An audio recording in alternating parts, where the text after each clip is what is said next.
Millionaire CEO divorced his pregnant wife at her mother's burial. Unaware, she just inherited $800 million.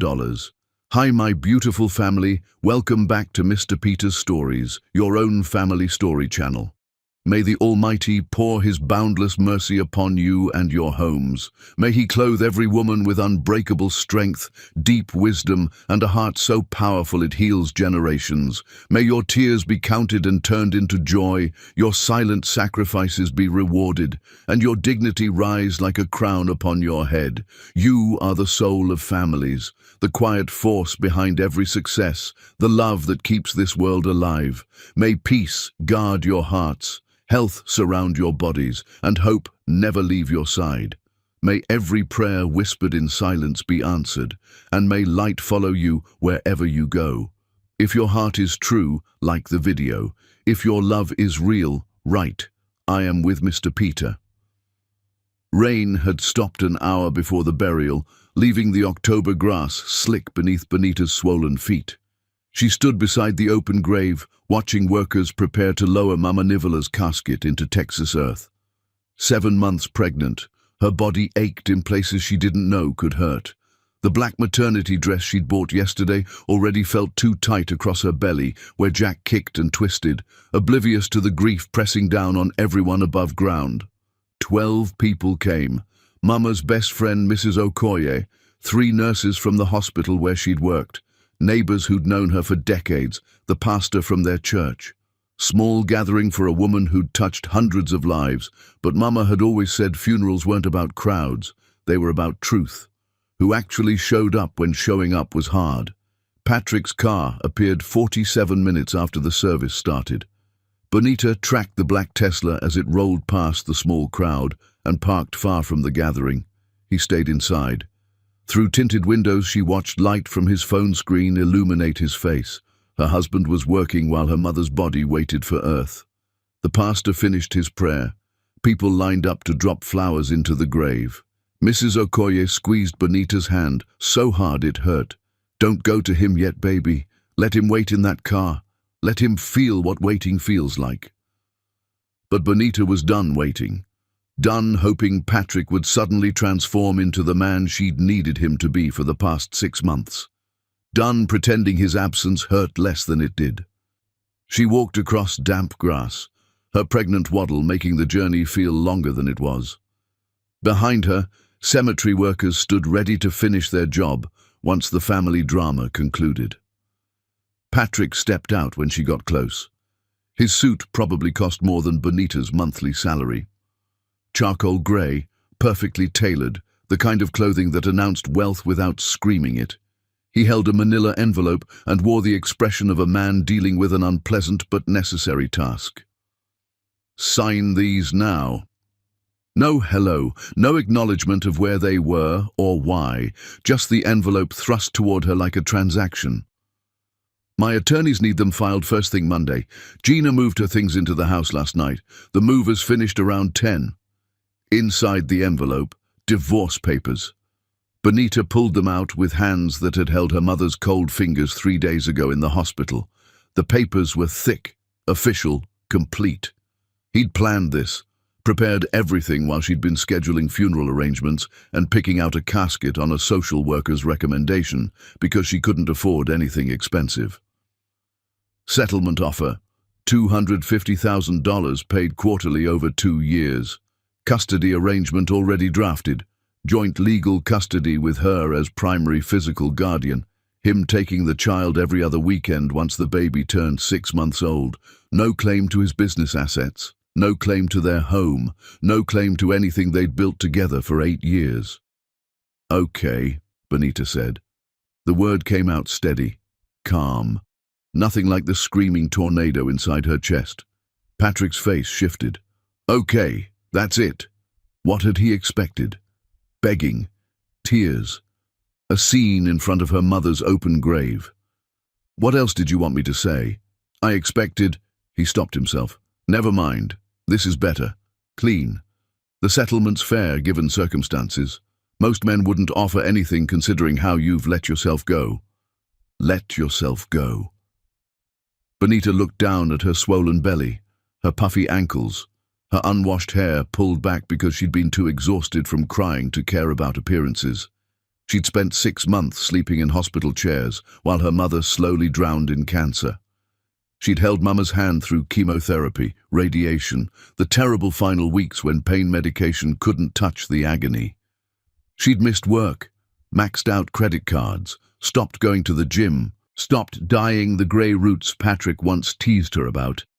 She'd become ugly in his eyes because she'd chosen to be human. Gina's excited about redecorating. Patrick checked his phone. She hired someone who did that place in Austin that got featured in Architectural Digest. Fresh start for both of us. Gina, 25, taught spinning classes at the executive gym Patrick joined 6 months ago. Skin bronzed and smooth, body sculpted and tight, Instagram feed full of motivational quotes and sponsored protein shakes. Everything Bonita wasn't anymore. Everything Patrick apparently needed her to be. The baby kicked hard. Jack. Though they hadn't agreed on a name, Bonita had picked it alone in the hospital while her mother lay dying 2 floors down. Patrick hadn't visited once in those final weeks, too busy preparing for his company's IPO, the event that would make him a billionaire, and her a footnote. "I have meetings." Patrick was already turning back toward his car. "Get those signed and dropped off by end of business Monday. My assistant has the address." Bonita watched him leave, watched the Tesla glide past her mother's grave without stopping, without Patrick even glancing at the casket of the woman who'd welcomed him into their family, who'd cooked him Sunday dinners, who'd told Bonita on her wedding day that she'd chosen a good man. Mama had been wrong, or maybe Patrick had been good once, and success had rotted something essential inside him. She walked back to her car, a Honda with a cracked windshield and a check engine light that had been on for 3 months. She couldn't afford to fix it, couldn't afford much of anything on her data analyst salary. The studio apartment she'd rented after moving out of their house cost half her paycheck. The rest went to ramen noodles, prenatal vitamins, and the crushing weight of her mother's final medical bills. Her phone buzzed, voicemail from a number she didn't recognize. She played it while watching workers lower her mother into the ground. "Ms. Nivola, this is Raymond Morrison from Morrison & Associates. I'm the attorney handling your mother's estate. I apologize for the timing, but we need to meet urgently. There are matters regarding your inheritance requiring immediate attention. Please call me back today if possible." Inheritance. Probably a few $1,000s from the rental properties Mama had mentioned owning. Maybe 10,000 if Bonita was lucky. Enough to cover funeral costs and buy a crib for Jack. Enough to survive a few months of maternity leave before she'd have to find daycare and return to work, because Patrick's settlement wouldn't cover basic expenses. Bonita pulled out a pen from her cup holder. The divorce papers had sticky tabs marking signature lines. She signed each one methodically. Bonita Wilson ceased to exist on page after page, replaced by Bonita Nivola. Her maiden name returned, her marriage dissolved, her future rewritten in legal terms that reduced 8 years to property divisions and custody schedules. When she finished, she looked in the rearview mirror. Mrs. Okoye stood alone by the grave, the last person remaining. Everyone else had gone home to their lives while Mama went into the earth. Bonita should have been standing there too, should have been the final witness to her mother's burial, but instead she'd been signing papers that erased her marriage to a man who couldn't wait one respectful day to destroy what remained of their life together. She started the car and drove away from the cemetery. Tomorrow she'd call the estate attorney. Tomorrow she'd begin figuring out how to be a single mother. Tomorrow she'd start living whatever life came next. But today she felt nothing except the weight of her belly and the hollow space where her heart used to be. Her phone rang again, Attorney Morrison calling back. This time Bonita answered. "Ms. Nivola, thank you for picking up. I know this is the worst possible timing." Morrison's voice carried practiced sympathy. "But your mother left very specific instructions. I need to see you tomorrow morning if you're available. 9 o'clock at my office downtown. This can't wait." "What's this about?" Bonita asked. "How much did she leave?" That's something we need to discuss in person." Morrison paused. "Ms. Nivola, your mother was a remarkable woman. What she built over 40 years is extraordinary. You'll understand everything tomorrow. Can you make 9 o'clock?" "I'll be there." Bonita ended the call and drove home through streets that suddenly felt unfamiliar. The city looked the same, but something had shifted. Patrick was gone. Mama was gone. Jack was coming. And apparently there was something about her mother's life that Bonita didn't understand yet. She parked outside her studio apartment and sat in the gathering darkness. Inside that tiny space was a mattress on the floor, a mini fridge, a microwave, and boxes of her belongings she hadn't unpacked, because unpacking meant accepting this was her life now. Outside that tiny space was Patrick in his mansion with Gina planning renovations. 2 worlds, 2 futures. Hers looked like survival. His looked like triumph. Bonita placed both hands on her belly. "It's just us now, Jack. You and me against everything, but we're going to be okay. Your grandmother made sure of that. I don't know how yet, but I trust her. She always had a plan." The baby kicked in response. Bonita took it as agreement and went inside to face whatever tomorrow morning would bring. Chapter 2. The Inheritance. Morrison's office occupied the 19th floor of a building Bonita had passed 1,000 times but never entered. Glass and steel and money. She rode the elevator wearing the same black dress from yesterday's funeral because it was the only professional clothing that still fit. Her reflection in the polished doors showed exhaustion and pregnancy in equal measure. This is what defeat looked like. This is what Patrick saw when he looked at her now. The receptionist led her to a conference room with windows overlooking downtown. From this height, the city spread out like a game board. Somewhere down there was Wilson Tech headquarters, the company Patrick had built from nothing into something worth hundreds of millions. Somewhere down there was the studio apartment where Bonita would raise Jack alone. 2 points on a map, 2 different altitudes. Raymond Morrison entered carrying a leather portfolio embossed with her mother's initials. He was older, silver-haired, wearing a watch that probably cost more than Bonita's car. He shook her hand gently and sat across from her with the careful manner of someone delivering news that would change lives. "Your mother was my client for 23 years, Morrison began. "She was one of the most financially sophisticated people I've ever represented. I've worked with billionaires who understood money less than Theodora Nivola did." Bonita's throat tightened at her mother's full name. "She was a nurse. She worked double shifts. I don't understand." "Your mother was a nurse by choice, not necessity." Morrison opened the portfolio and pulled out documents. "She worked because she loved helping people, but her real genius was real estate investment. She began buying land in the 1970s when prices were low. Industrial areas, undeveloped parcels, plots near highways that nobody wanted. She bought strategically and held patiently." He slid a property list across the table. Bonita scanned addresses in Houston, Phoenix, Dallas. Acreage numbers that meant nothing to her. Legal descriptions full of technical terms. "I don't understand what I'm looking at." "Commercial land, 12 major properties across 3 states. Your mother never developed them herself. Instead, she leased the land to companies who wanted to build. Office complexes, warehouses, retail centers. She gave them long-term leases at below-market rates in exchange for certain contractual terms that benefited her holdings long-term. She played a 40-year game." Morrison pulled out another document. "This property is 4 acres in the downtown business district. Your mother acquired it in 1981 for $90,000. 9 years ago, a tech startup approached her about leasing it for their headquarters. They were growing fast but cash poor. Your mother agreed to $50,000 monthly rent for a 10-year lease." He turned his laptop so Bonita could see the screen. Aerial view of a modern building, glass and steel, parking lot full of expensive cars. "That company built a $60 million facility on your mother's land. They've paid rent for 9 years. Market rate for that property today is $500,000 monthly. Your mother gave them an extraordinary deal." Bonita stared at the building. Something about it looked familiar. "What company?" "Wilson Tech, your husband's company." Morrison's voice stayed neutral.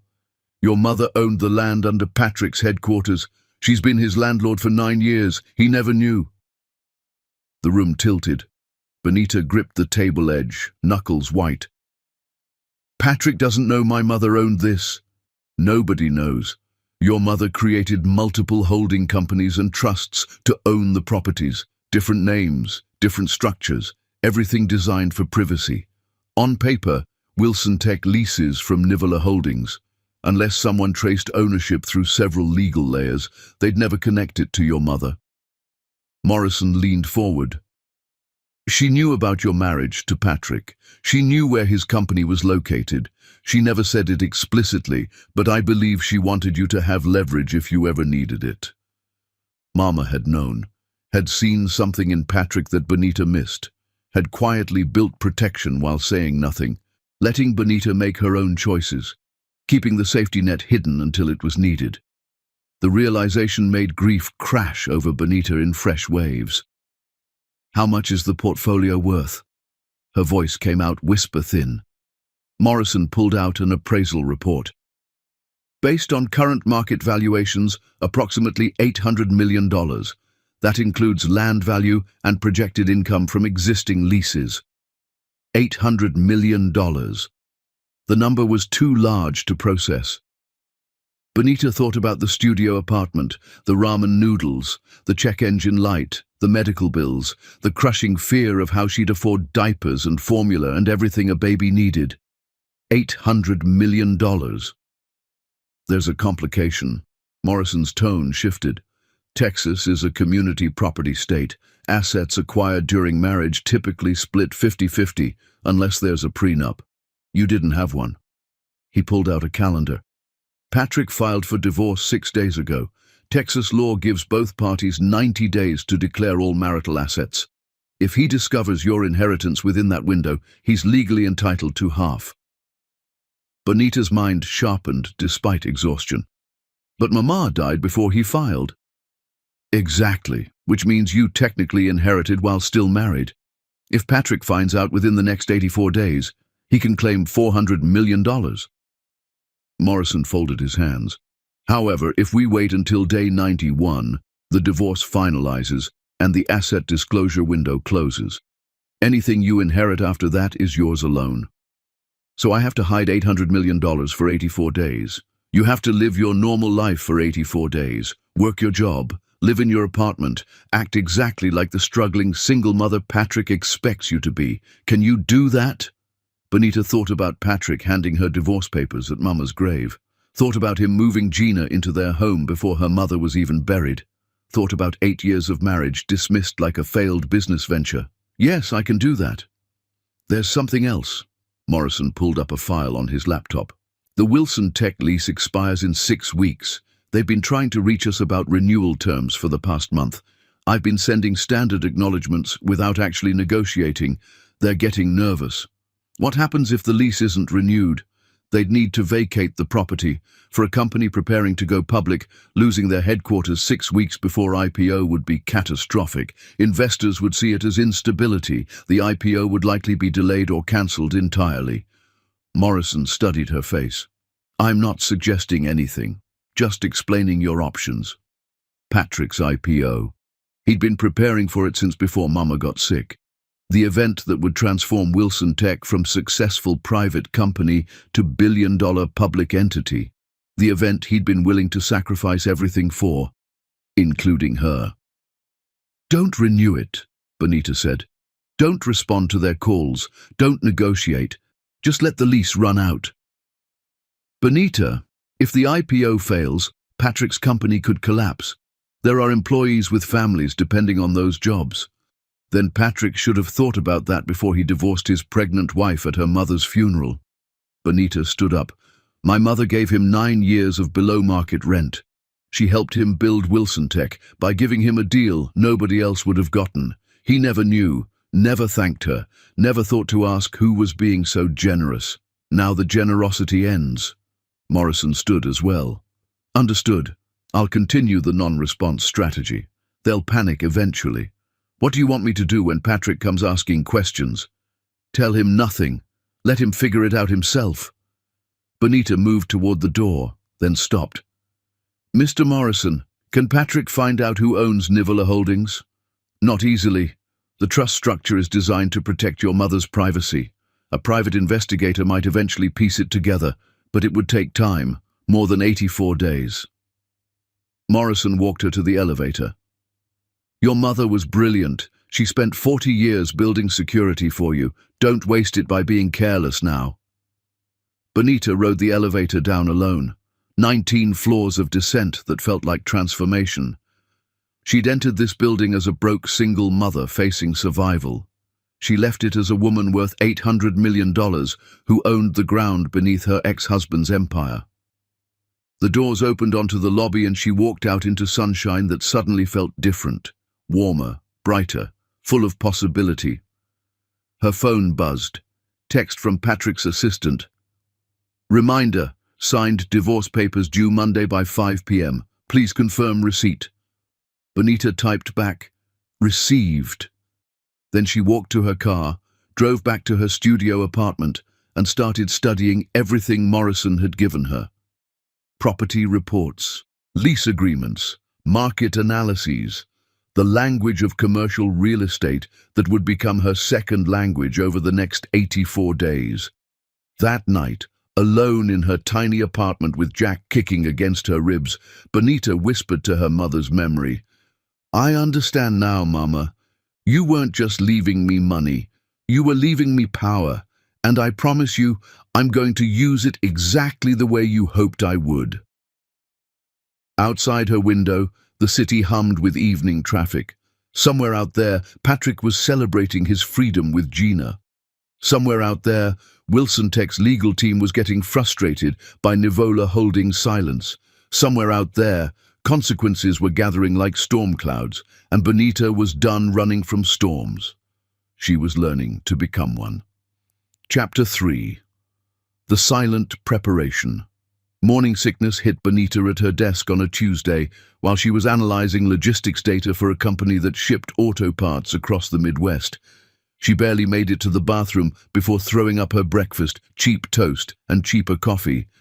When she came back to her cubicle, her supervisor Laura was waiting with ginger tea and concern. "You okay, honey? You look terrible." Bonita did look terrible. That was intentional. No makeup, hair in a messy bun, wearing maternity clothes from the clearance rack at Target. The woman who used to blow-dry her hair and wear lipstick to work had disappeared. In her place was this exhausted, pregnant, abandoned version that everyone pitied. "Just morning sickness," Bonita said. "It's worse in the second trimester." Laura made sympathetic noises and returned to her office. Bonita opened her email and found another message from Morrison. "Wilson Tech Legal called 4 times yesterday. Left urgent voicemails. Should I continue non-response?" She typed back a single word, "Yes." Her work was genuine.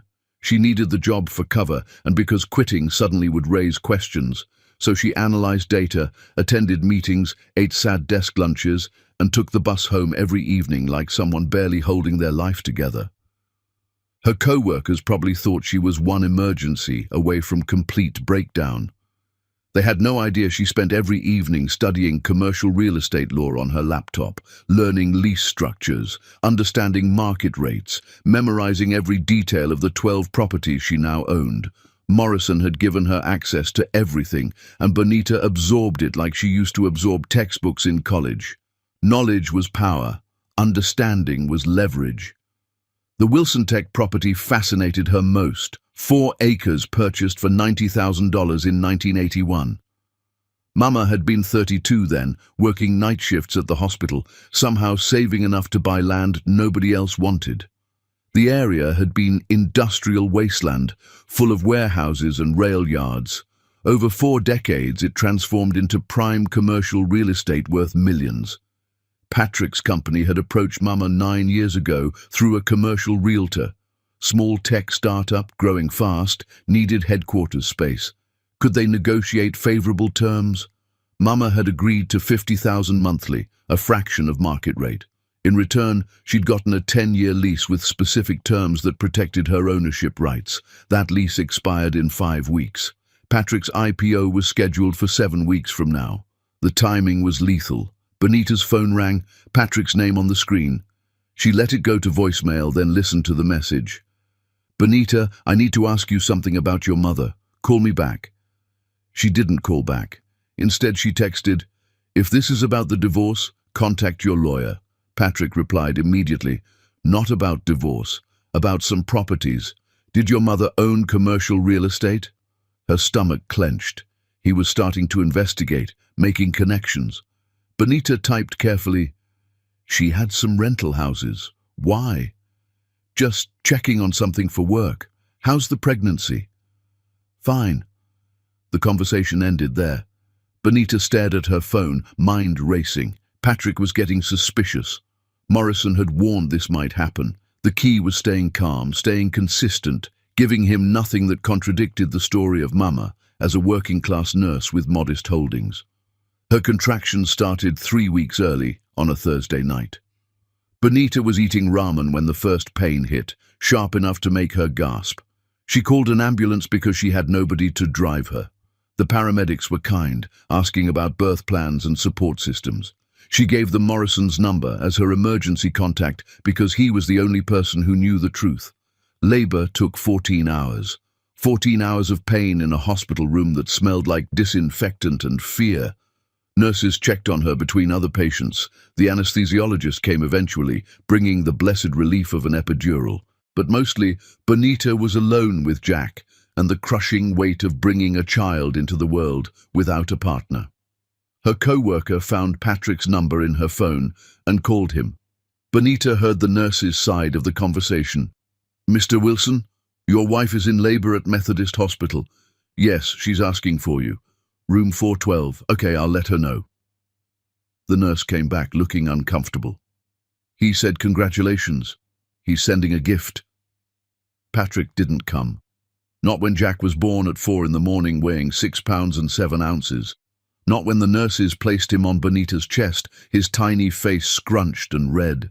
Not when Benita held her son and sobbed because joy and grief and exhaustion had tangled into something she couldn't name. Morrison came instead. Showed up at 7 in the morning with flowers and a stuffed elephant. He held Jack while Benita showered, her body wrecked and shaking. When she came back, Morrison was rocking the baby gently. "He's beautiful," Morrison said. "Strong, like his mother." Patrick didn't come. Benita took Jack back, his warmth against her chest feeling like the only real thing in the world. He texted congratulations. Morrison's face hardened. "That makes what comes next easier. Are you still committed?" "More than ever." The lease expires in 4 weeks. Patrick's team is panicking. They've offered $100,000 monthly for renewal. That's double what they're paying now. Morrison pulled out his phone and showed her the email. "Should I respond?" Benita looked at Jack sleeping in her arms. His father had sent a text message to acknowledge his birth. His grandmother had spent 40 years building security, so he'd never be vulnerable. The choice wasn't difficult. No response. Let them panic more. Morrison nodded and stood to leave. Rest. Recover. In 3 weeks, Patrick's world starts collapsing. You'll want your strength for that. After Morrison left, Benita's phone lit up with a text from Patrick. "Heard the baby came. Congrats. My assistant is sending a gift basket. Hope you're doing well." A gift basket for the birth of his son. Benita typed back, "His name is Jack." Then she blocked Patrick's number and focused on the tiny human depending on her for everything. The hospital discharged her after 2 days. She took an Uber home because she couldn't afford the ambulance ride back. The driver helped carry Jack's car seat upstairs to her studio apartment. Inside, nothing had changed. Still, the mattress on the floor, the mini fridge, the boxes she hadn't unpacked. But everything had changed. Jack was here. The 84-day countdown had 71 days remaining. And somewhere across the city, Patrick was living his perfect life without knowing it was built on sand that was already washing away. Benita set up Jack's bassinet next to her mattress, changed his diaper, fed him formula because her milk hadn't come in yet, watched him sleep with the intensity of someone memorizing something precious. This was her family now, her and Jack against everything.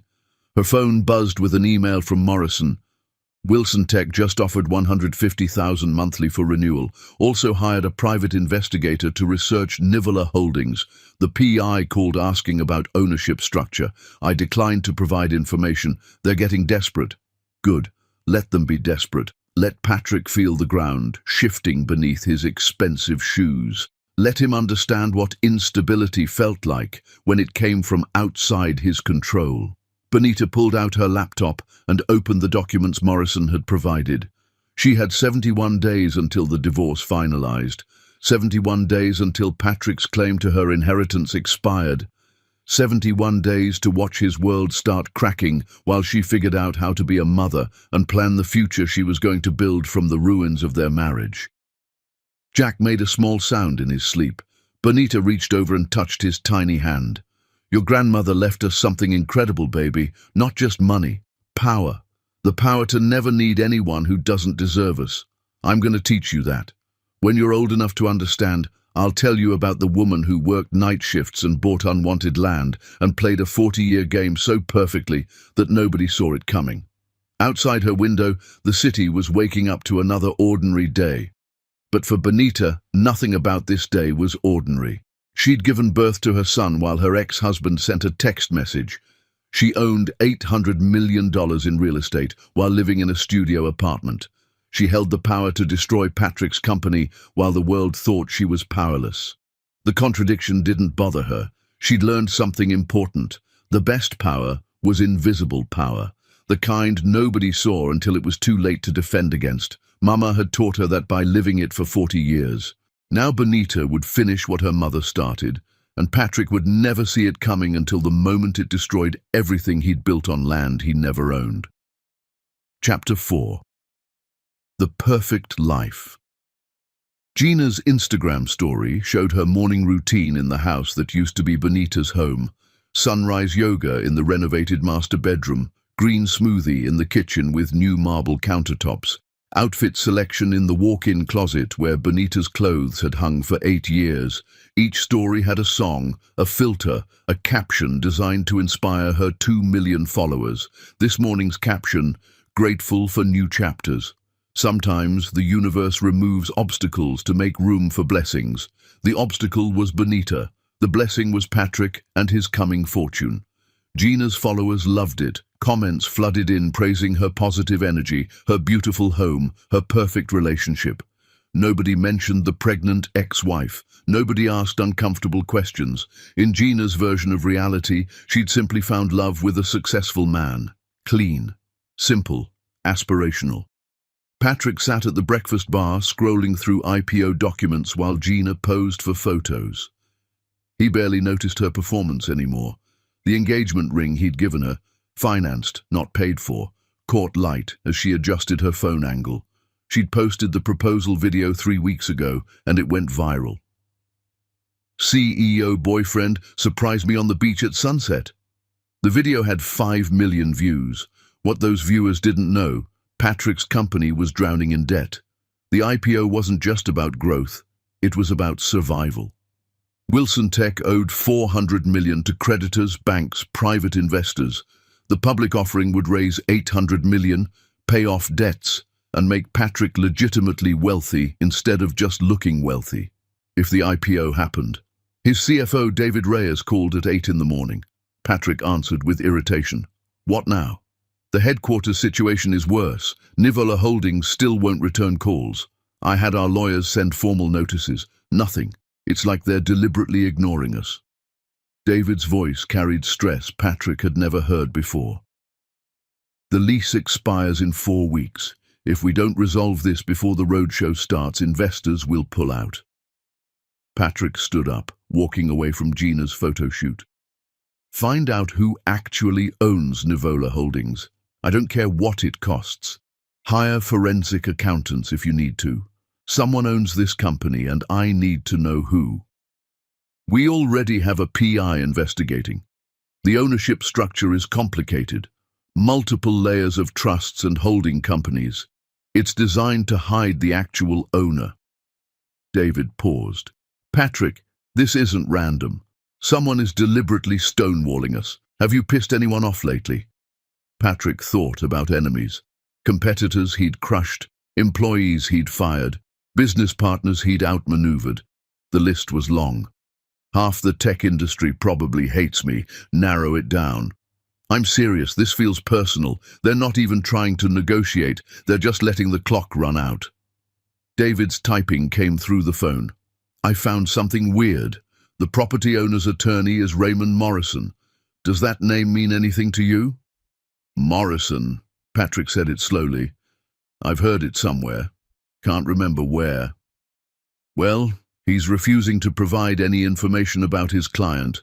Says ownership details are confidential. He's within his legal rights, but it's unusual for commercial real estate. Most landlords want to negotiate. David's frustration was obvious. We're offering triple what we currently pay, $150,000 monthly, and we're getting zero response, not rejection, just silence. Patrick paced his office. Through the window he could see the pool where Gina was now filming another story. What happens if we can't renew? We'd need to relocate headquarters in less than 4 weeks. There's no available space that meets IPO requirements. We'd have to delay the offering or cancel it entirely. David's voice dropped. If we cancel, creditors will demand immediate payment. We don't have the cash. We'd be bankrupt in 90 days. The weight of that reality made Patrick's chest tight. Everything he'd built could disappear because of a lease he'd taken for granted. He'd never even thought about it before. The headquarters was just there, part of the landscape, as permanent as the ground itself. Now the ground was disappearing. Keep trying to reach them, Patrick ordered. Offer $200,000 monthly. Offer to buy the property outright, whatever they want. He ended the call and pulled up the private investigator's contact. Time to push harder.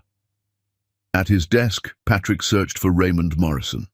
The law firm website was minimal, no client testimonials, no case listings, just a simple page stating they specialized in estate planning and property management for high-net-worth individuals. Patrick recognized that kind of discretion. These lawyers managed family fortunes and kept secrets. Why would an estate planning attorney be handling commercial real estate for a major tech company, unless the property owner was wealthy enough to need that level of privacy? Unless this wasn't business, it was personal. Patrick pulled up property records online. Nivola Holdings appeared on documents from the 1980s. The name nagged at him. Nivola. Where had he heard that name? His phone rang. Gina. Baby, the wedding planner needs to know about the venue deposit. It's $50,000 and she needs it this week to hold the date. Not now, Gina. But we need to confirm. The Tuscany villa won't wait forever. Her voice carried the petulance of someone used to getting what she wanted. The IPO is in 7 weeks. We should book everything now. The IPO might not happen. The words came out harsher than Patrick intended. Silence on the other end. Then, what do you mean might not happen? You said it was guaranteed. You said we were going to be billionaires. Nothing is guaranteed in business. There are complications. I'm handling them. Patrick rubbed his temples. Don't book anything yet. Wait until after the IPO closes. But all my followers are expecting wedding updates. I've been posting about it. I can't just stop. Gina's priority was clear. Her content calendar mattered more than his company's survival. Patrick ended the call without responding. He pulled up his text conversation with Bonita from yesterday. She'd said her mother owned rental houses, nothing commercial. But what if she was wrong? What if her mother had hidden the extent of her holdings the same way the owner of Nivola Holdings was hiding now? He called the private investigator. I need you to research someone. Theodora Nivola, Nivola. She died recently. Find out everything she owned. Properties, investments, businesses, everything. That's a change from researching Nivola Holdings. Are they connected? The PI asked. Maybe. Just find out. Patrick hung up and stared at his computer screen. Something was wrong. Something bigger than a landlord playing hardball. The silence felt strategic. The timing felt deliberate. And that name, Nivola, connected to Bonita in a way Patrick couldn't ignore. He pulled up photos from their wedding 8 years ago. Bonita in a simple white dress, smiling like she'd won the lottery by marrying him. Her mother beside her, proud and elegant in a conservative navy suit. Theodora Nivola, a nurse who'd worked night shifts for 30 years. But nurses didn't usually hire attorneys like Raymond Morrison, and rental house owners didn't usually structure their holdings through complex trust arrangements. What if Bonita's mother had been more than she appeared? Patrick's phone buzzed with an email from David. Just got unofficial word from the investment banks. If we can't provide confirmed headquarters by the roadshow start date, they're withdrawing. We have 3 weeks. 3 weeks. Patrick felt the walls closing in. His company, his fortune, his future, all dependent on a landlord who wouldn't answer calls and a lease he'd taken for granted. The universe was removing obstacles, all right, but Patrick was the one being removed. He looked out at Gina by the pool, filming another story about gratitude and blessings. She had no idea how precarious their situation was. She thought they'd already won. She'd quit her training job, hired a manager for her Instagram career, started spending money they didn't have yet. Patrick had built his entire life on leverage and confidence. He'd borrowed against future success to live like he'd already made it. And now the future was collapsing while the debt came due. The perfect life he'd been performing was built on credit cards and expectations, and someone was pulling the foundation out from under him one day at a time. His phone rang again. The private investigator.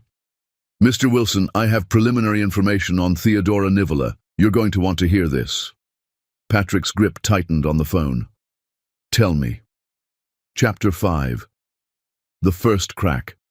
The private investigator's report landed in Patrick's email at 7 in the morning with a subject line that made his stomach drop. Urgent, Nivola Family Holdings Analysis. He opened it while still in bed, Gina sleeping beside him after a late night planning wedding details for an event that might never happen. The first page showed a property list, not rental houses, commercial land across 3 states, acquisition dates starting in the 1970s, current valuations in the hundreds of millions, and at the bottom a note from the PI, all properties owned through various trusts with one common beneficiary, estate of Theodora Nivola, inherited by daughter Bonita Nivola Wilson. Patrick read that line 5 times. Bonita, his pregnant ex-wife, living in a studio apartment. Bonita who took the bus to work and ate ramen for dinner. Bonita who he'd divorced because she'd stopped being attractive enough for his image. That Bonita owned hundreds of millions in commercial real estate. The next page showed a timeline. Theodora Nivola died 6 days before Patrick filed for divorce. The estate transferred to Bonita immediately, which meant Bonita had inherited while still married, which meant community property law applied. Patrick could claim half. But the report included a legal analysis that made his hands shake. Texas required asset disclosure within 90 days of divorce filing. Bonita had 81 days remaining. If she could hide the inheritance until day 91, it became hers alone. Patrick had exactly 81 days to prove she'd inherited during the marriage and file a claim. He kept reading. The Wilson Tech headquarters sat on Nivola property. Houston office sat on Nivola property. Phoenix data center sat on Nivola property. 3 of Patrick's 4 major facilities built on land Bonita's mother owned. Land Bonita now owned. Patrick threw his phone across the room. The crash woke Gina, who sat up confused. "What's wrong?" "Everything." Patrick got out of bed and pulled on clothes. "My ex-wife owns the land under my company. She's been hiding it. She's deliberately not renewing my leases to tank the IPO." Gina blinked slowly, processing. "Your ex-wife is rich?" "Her mother was rich. Bonita inherited everything, and she's using it to destroy me." Patrick grabbed his keys. "I need to call my lawyer." "Wait, if she inherited while you were married, don't you get half?" Gina was awake now, her financial interest clearly engaged. "Maybe. If I can prove it and file in time." Patrick was already heading for the door. "But even if I get half, she still controls the properties. She can still refuse to renew my leases. She can still kill the IPO." He drove to the office and found David already there, looking like he hadn't slept. "You saw the PI report," David said. "Not a question. Bonita owns everything. The woman I divorced at her mother's funeral owns the ground I built my company on." Patrick laughed, a sound with no humor in it. "She's been living in a studio apartment pretending to be broke while sitting on hundreds of millions. She's been hiding it from the asset disclosure deadline." David pulled up the timeline on his screen. "Smart move. In 81 days, she's untouchable, but right now, you can still claim half. The question is whether claiming half helps us or makes everything worse." Patrick sat down heavily. "If I sue her for the inheritance, she'll definitely refuse to renew the leases." "Correct. But if you don't sue her, you lose $400 million. David turned his chair to face Patrick directly. "Here's the reality. Even if you get the money, if the IPO fails, we're still bankrupt. The inheritance claim takes months to resolve. We have 3 weeks to save the company. You need to choose. Go after the money or go after the business. You can't have both." The calculation should have been simple. Save the company, forget the money. But Patrick had spent his entire life optimizing for personal gain, had made every decision based on what benefited him most. The habit was hard to break, even when logic demanded it. "What if I call her?" Patrick suggested. "Apologize, negotiate. She's angry about the divorce, but she's not evil. She wouldn't deliberately destroy hundreds of jobs just to hurt me." David's expression was unreadable. "Patrick, you divorced her at her mother's funeral while she was 7 months pregnant. Then you sued her to try and take half of what her mother left her. You're past the negotiation stage. She's not refusing to renew your leases because she's angry. She's refusing because you've proven you can't be trusted." Patrick pulled out his phone and called Bonita anyway. The call went straight to voicemail. "Bonita, it's Patrick. I know about the inheritance. I know you own the properties. We need to talk. Please call me back. This isn't just about us. There are hundreds of people who could lose their jobs. Call me." He ended the message and waited. His phone stayed silent. At 8:30, his divorce attorney called. "Patrick, I got your email about the inheritance. I need to advise you against filing a claim right now." "Why? I'm entitled to half. Community property law is clear." "The law is clear, but the strategy is terrible," the attorney said bluntly. "If you file, you're declaring war on the one person who controls your company's real estate. She'll evict you immediately. The IPO dies. The company goes bankrupt. You'll spend years in court fighting over assets that might not exist anymore because the company they came from collapsed. So I just let her keep $400 million that's legally mine. You let her keep it until the company is stable. Save the business first. Fight the money battle later." The attorney paused. "Patrick, I'm going to be honest with you. This is the consequence of divorcing your pregnant wife at her mother's funeral. The optics are catastrophic. No judge is going to be sympathetic. No jury will side with you. If this goes to court, you lose both the inheritance and whatever public reputation you have left." Patrick ended the call and stared at his computer screen. Every option led to loss. Sue Bonita and lose the company. Don't sue Bonita and lose the money. Try to negotiate and face the woman he'd betrayed in the cruelest possible way. David's phone rang. He answered, listened, then went pale. "That was Morrison's law firm. We just received formal notice. All 3 leases will not be renewed. We have 30 days to vacate all properties. No negotiation, no discussion." Patrick felt the floor disappear beneath him. "She's evicting us. She's destroying us." David put his phone down carefully. "This isn't business. This is revenge, and she's doing it legally, completely within her rights as property owner. I need to see her, face to face. She has to listen to reason." Patrick stood up. "She doesn't have to do anything," David said quietly. "You made sure of that when you handed her divorce papers at her mother's grave. Now she's handing you eviction notices. The symmetry is almost poetic." Patrick's phone buzzed. Text from an unknown number. "Stop calling. Stop texting. I have nothing to say to you. My attorney will handle all future communication regarding the properties. Regarding everything else, We're done. You made sure of that. Bonita. He stared at the message.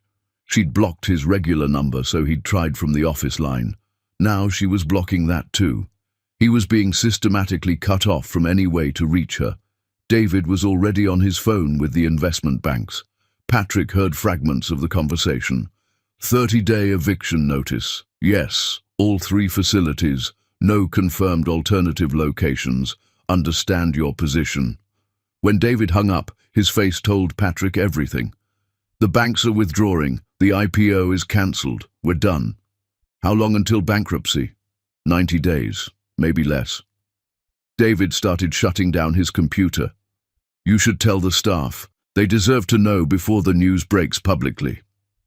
Patrick walked through the office looking at people working at their desks, engineers writing code, salespeople on calls with clients, the office manager updating the kitchen supplies, all of them building careers on a foundation that was dissolving, all of them about to lose their jobs because Patrick had been too arrogant to understand that actions had consequences. His phone buzzed again. Gina. Wedding planner needs an answer about the deposit. Should I book Tuscany? Patrick typed back, No, don't book anything. I'll explain later. The response came immediately. Are you cancelling our wedding? He didn't reply. He walked back to his office, closed the door, and sat in the dark, thinking about the moment he'd handed Bonita those divorce papers. How simple it had seemed. How clean. A transaction. An ending. A new beginning with Gina and the IPO and the fortune that was waiting just around the corner. But there had been another woman standing there that day. A woman he'd never seen. A woman who'd inherited her mother's intelligence and patience and willingness to play the long game. A woman who understood that the best revenge was the kind that looked like justice. Patrick had divorced Bonita thinking she was powerless. He was learning the hard way that power wasn't always visible. Sometimes it was hidden under 40 years of modest living and strategic land purchases. Sometimes it was waiting patiently for the exact right moment to reveal itself and remake the world. That moment had arrived, and Patrick was learning what it felt like to be the one who got discarded. Chapter 6. The Reveal. Morrison's conference room felt colder than it had during Bonita's first visit, or maybe Patrick just felt cold. He sat alone at the long table waiting, trying not to look desperate even though desperation was the only thing keeping him upright. David had wanted to come, but Patrick refused. This conversation needed to happen without witnesses. The door opened. Not Morrison. Bonita. Patrick hadn't seen her since the funeral. She'd been visibly pregnant then, swollen and exhausted, wearing a dress that didn't fit right. The woman who walked in now looked completely different. Slimmer but not weak, hair styled professionally, wearing a black suit that probably cost more than Patrick's car payment. She moved with certainty, like someone who owned rooms rather than borrowed space in them. Hello, Patrick. Her voice carried no emotion. Not anger, not satisfaction, just neutrality that somehow felt worse than rage. Bonita, thank you for agreeing to meet with me. Patrick started to stand, but she waved him back down. I didn't agree to anything. Morrison said you'd been calling non-stop and showing up at his office. I came to tell you in person to stop. She sat across from him, leaving empty chairs between them like a buffer zone. You have 3 minutes. Use them well. I need you to renew the leases. I'll pay whatever rate you want. Market rate, double market rate, anything. The company can't survive without those facilities. Patrick heard himself begging and hated it but had no choice. 300 people work for Wilson Tech. They have families, mortgages, car payments. They didn't do anything wrong. Please don't make them pay for my mistakes. Bonita pulled out her phone and set a timer.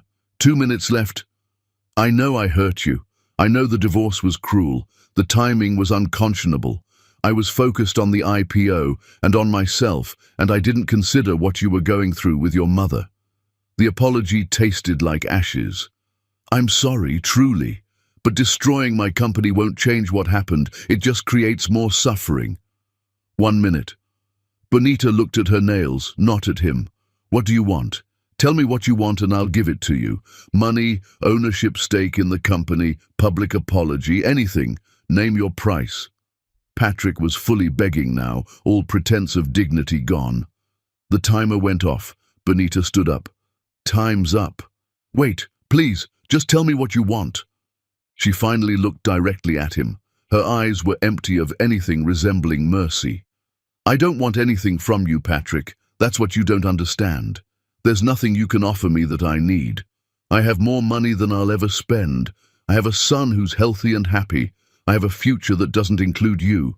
So no, I won't renew your leases. Not at market rate, not at any rate. You're willing to destroy hundreds of jobs for revenge? Patrick's voice rose. That's who you want to be? Those jobs will be fine. I'm buying Wilson Tech's assets from the bankruptcy trustee. I'll rehire every competent employee at better salaries with better benefits. What I won't keep is you.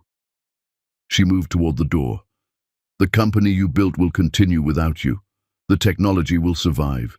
The employees will survive. Only you will lose. That's precise revenge, not collateral damage. Patrick felt reality crushing down on him. You can't do this. I'll fight you in court. I'll claim half the inheritance. I'll drag this out for years. Go ahead. My lawyers are better than yours and I can afford them longer than you can.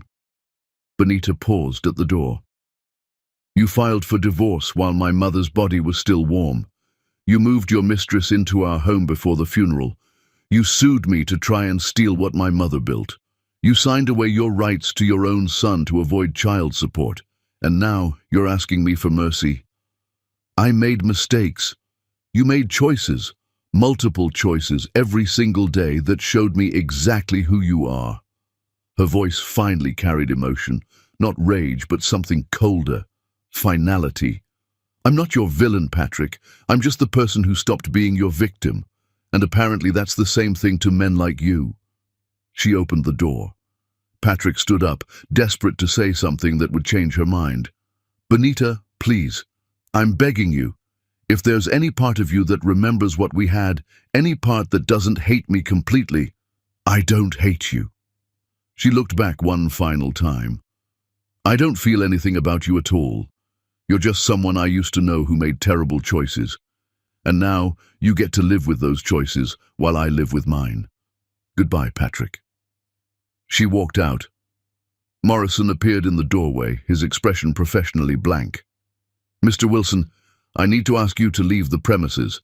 If you attempt to contact my client again, we'll pursue a restraining order. Patrick grabbed his coat and stumbled toward the elevator. In the reflection of the steel doors, he saw what he'd become. Not the confident CEO in designer suits, just a desperate man who'd gambled everything on his own importance and lost. He drove back to the house in a daze. Gina's car was in the driveway, along with a moving truck. He walked inside and found her directing movers who were carrying furniture toward the truck. Her clothes were already packed, her toiletries gone from the bathroom. What are you doing? Patrick asked, though he knew. I can't do this. Gina didn't stop supervising the movers. I saw the news. Wilson Tech IPO cancelled. Your company is bankrupt. Everything I thought we had doesn't exist. We still have each other. Patrick, I'm 25 years old. I have 2 million followers and brand partnerships and a whole future ahead of me. I can't tie myself to someone who's about to lose everything. She finally looked at him. You told me you were about to be a billionaire. You're actually about to be bankrupt. That's fraud, basically. I believed the IPO would happen. I didn't lie to you. You lied to yourself and expected me to participate in the delusion. Gina signaled to a mover to take her clothes. I'm sorry this happened to you. I really am. But I can't be with someone who's broke. That's not the life I want. So you're leaving? I already left. I'm just clearing out my stuff. She walked past him toward the door. For what it's worth, you shouldn't have divorced your pregnant wife at her mother's funeral. Everyone said you were cruel. I defended you because I thought you were successful enough that cruelty didn't matter. Turns out you're cruel and unsuccessful. That's the worst combination. She left. The movers followed with the last of her belongings. Patrick stood in the house that was technically still his, but wouldn't be for long. The bank would foreclose. Creditors would seize assets. Everything he'd accumulated over 15 years would be liquidated to pay debts he couldn't cover. His phone started buzzing. News alerts. Tech blogs had the story. Wilson Tech founder loses company after landlord refuses lease renewal.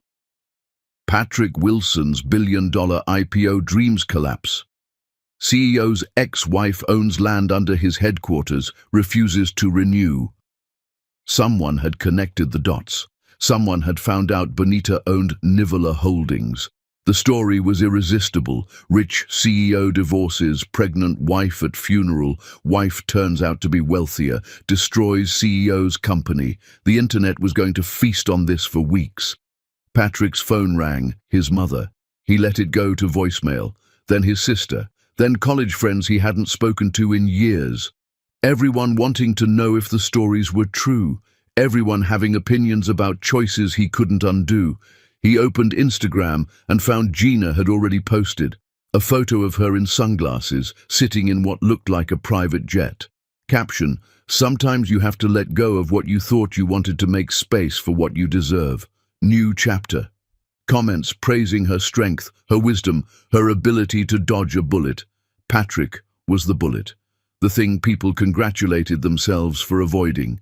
He sat down in the empty living room and opened his laptop, pulled up his company email, started drafting a message to all staff. "Dear Wilson Tech team, it is with deep regret that I inform you." He stopped. What could he possibly say that would make any of this better? He closed the laptop and sat in silence as the sun set through his floor-to-ceiling windows. This house would be gone soon. The car would be repossessed. The bank accounts would be seized. Everything he'd built on leverage and confidence was collapsing because the foundation had never been his. It had belonged to a woman who'd worked night shifts and bought land nobody wanted and played a game so long and patient that Patrick hadn't seen it coming until it crushed him. His phone buzzed one more time. Text from Morrison's office. Not personal, automated. "This message confirms Wilson Tech assets will be sold to Nivola Technologies for $5 million. Transaction completes in 15 days. $5 million for a company that had been worth hundreds of millions." Patrick laughed until he couldn't breathe. Bonita was buying his life's work for the cost of a nice house. She was erasing him efficiently, legally, completely.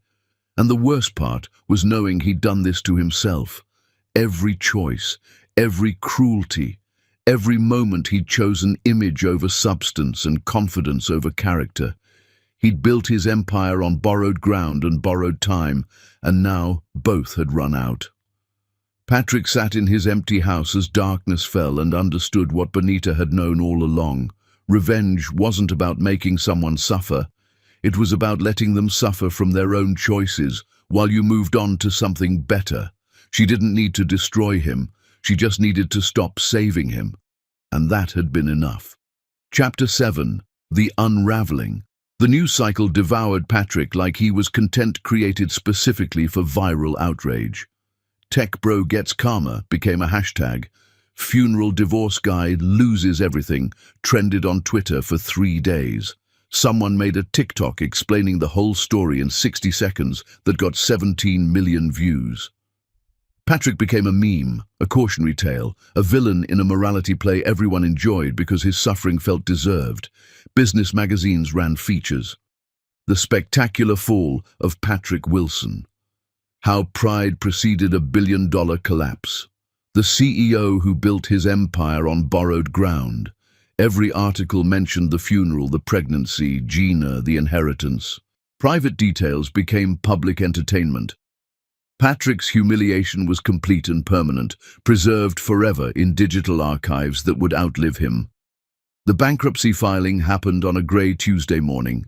Patrick signed papers that transferred control of Wilson Tech to a trustee who would liquidate assets to pay creditors. He lost his office, his title, his stake in the company he'd founded. The trustee was efficient and merciless, selling everything that had value and discarding everything that didn't. Patrick's value was zero. Within a week, Nivola Technologies purchased the assets, $5 million, a rounding error to Bonita, a fortune Patrick didn't have. The technology patents, client contracts, even the Wilson Tech name itself.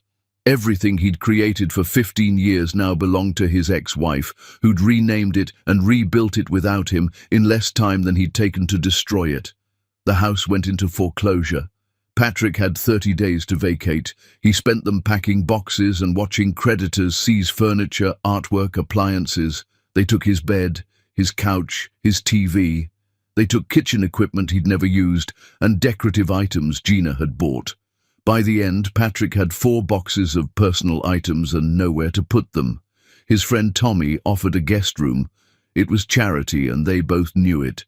Patrick moved in with his 4 boxes and tried to remember what normal people's lives looked like. Tommy's house was fine, suburban, modest, the kind of place Patrick would have looked down on 2 months ago. Now it felt like a luxury Patrick didn't deserve. Employment opportunities were limited. Patrick's name was toxic. Nobody wanted to hire the CEO whose company collapsed spectacularly, who'd become a cautionary tale about arrogance and karma. He finally found work at a sales firm selling enterprise software. The salary was $78,000, less than he'd paid his junior employees. His wages would be garnished 25% for decades to pay creditor judgments. He'd take home less than $60,000 annually. $60,000. Patrick used to spend that on watches. Now it was his salary, his life, his future. Gina's Instagram showed her new relationship within 3 weeks of leaving. Some cryptocurrency entrepreneur who'd made millions on speculation. They were in Dubai, staying in 7-star hotels, dining at restaurants that required reservations 6 months in advance. Gina looked happy, glowing, exactly like she'd looked with Patrick. Love was interchangeable for her. Partners were accessories. She'd found a richer version and upgraded seamlessly. Her followers loved the new relationship. Comments praised her for moving on, for choosing happiness, for not letting Patrick's failure dim her light. Nobody called her a gold digger. Nobody questioned the timing. She'd curated her narrative perfectly. She was the girl who dodged a bullet, not the woman who'd abandoned a sinking ship. Patrick's lawyer bills arrived weekly. Debt from the failed inheritance claim, bankruptcy proceedings, creditor negotiations. The total was approaching $300,000. Patrick had agreed to a payment plan that would take him 10 years to clear. 10 years of his already garnished salary going toward lawyers who'd failed to save him from himself. His mother called every few days with increasingly worried questions. Are you eating? Are you sleeping? Have you thought about therapy? Patrick gave non-committal answers and ended the calls as quickly as possible. He couldn't explain to her that therapy wouldn't fix this. Some mistakes were too large for processing and healing. Some consequences just had to be lived with. The lawsuits kept coming. Private investors who'd lost money when the IPO collapsed sued Patrick personally for fraud and misrepresentation. They claimed he'd known about the real estate situation and hadn't disclosed it. The suits were baseless but expensive to defend. Patrick's lawyer negotiated settlements he couldn't afford, spreading his debt further into a future that looked increasingly grim. He tried calling Bonita one last time from a burner phone. She answered, said, "Leave me alone," and hung up before he could respond. He texted from the same number. "I just want to know how Jack is doing. I signed away my rights, but I still think about him." Her response came hours later. "Jack is perfect. He's loved and safe, and you are not part of his life by your own choice. Do not contact me again. This number is now blocked." Patrick looked at that message until his eyes blurred. His son was growing up without him, would never know him, would someday ask about his father, and Bonita would tell him the truth, that Patrick had signed away his parental rights to avoid child support, that he'd chosen to erase Jack rather than face responsibility. The truth was worse than any lie Bonita could have told. Tommy found Patrick sitting in the guest room at 2 in the morning, staring at nothing. "You okay, man?" "No, but I will be eventually. I have to be." Patrick looked at his friend. "You ever make a choice you can't undo? Something so stupid, so cruel, that you'd give anything to go back and choose differently?"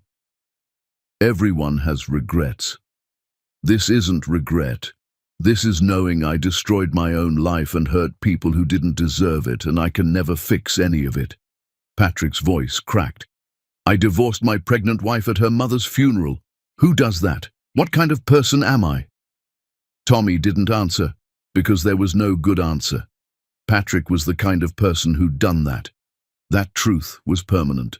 The months crawled forward. Patrick went to work, did his job adequately but not exceptionally, came home to Tommy's guest room. He existed in the space between who he'd been and who he'd become. The confident CEO was gone. The man who replaced him was smaller, quieter, haunted by choices that followed him everywhere. He saw Bonita's name in business news occasionally, Nivola Technologies landing major contracts, Bonita speaking at tech conferences, the company valued at $800 million and growing.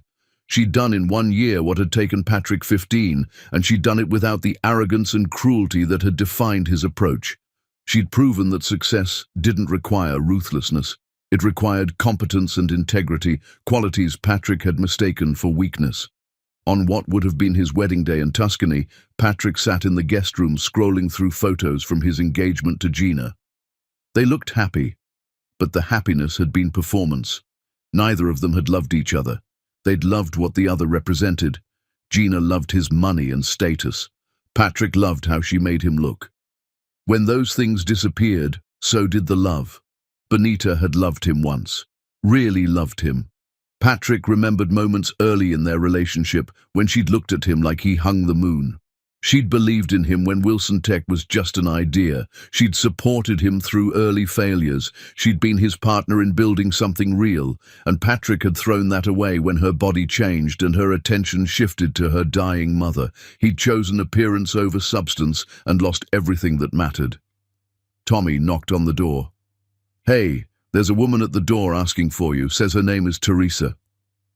Patrick went downstairs and found a woman he didn't recognize. She was around 40, dressed professionally, holding a folder.